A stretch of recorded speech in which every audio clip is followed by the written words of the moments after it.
ವಿಚಾರಗಳನ್ನು ಕಳ್ಕೊಂಡ್ರೆ ಅಂತಹ ಮನುಷ್ಯ ಎಚ್ಚರಿಕೆಯಾಗಿ ಜಗತ್ತಿನಲ್ಲಿ ಕಾಲದಿಂದ ಅನೇಕ ರೋಗಗಳು ಬರ್ತಾ ಇದ್ದಾವೆ, ಕಾಯಿಲೆಗಳು ಬರ್ತಾ ಇದ್ದಾವೆ.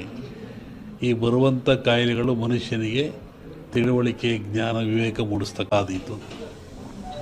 ಸಿರಿವಂತ ಮಗನುಟ್ಟಿ ಆಳುವನು ಮುನಿಪುರವ. ಮುನಿಪುರ ಅಂದರೆ ಅಮೇರಿಕಾ ದೇಶವನ್ನು ಸನ್ಯಾಸಿ ಊರು ಅಂತ ಕರೀತಾರೆ.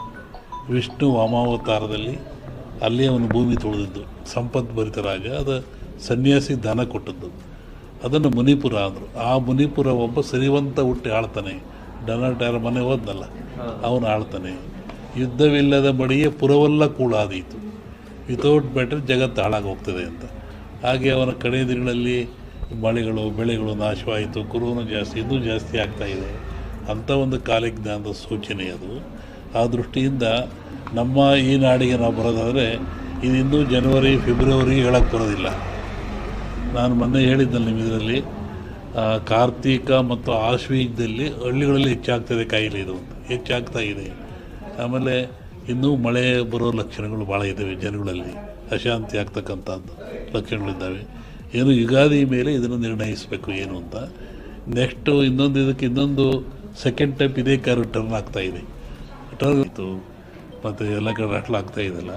ಹಾಗೆ ಇಂಡಿಯಾನೂ ಸೇರಿದಂತೆ ಜಗತ್ತಿನಾದ್ಯಂತ ರಾಜಕೀಯ ವಿಪ್ಲವ ಆಗ್ತದೆ, ಏರಿಳಿತ ಆಗ್ತದೆ ಅಂತ ಒಂದು ಮಾತಿದೆ. ಅದರಲ್ಲಿ ಯಾವುದೇ ಗ್ರಹಣಗಳು ಫಲದಿಂದ ಅದಿನ್ನೂ ಡಿಸೆಂಬರ್, ಇನ್ನೂ ಒಂದು ಜನವರಿ ಒಳಗೆ ಟೈಮ್ ಇದೆ ಅದಕ್ಕೆಲ್ಲ.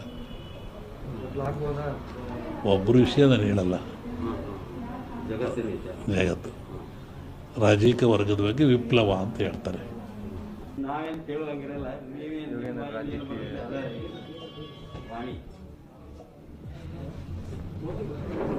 ಜಗತ್ತಿನಲ್ಲಿ ಅತ್ಯಂತ ಶ್ರೇಷ್ಠ ಜ್ಞಾನ, ವಿವೇಕವುಳ್ಳದ್ದು ಯಾವುದು ಅಂದರೆ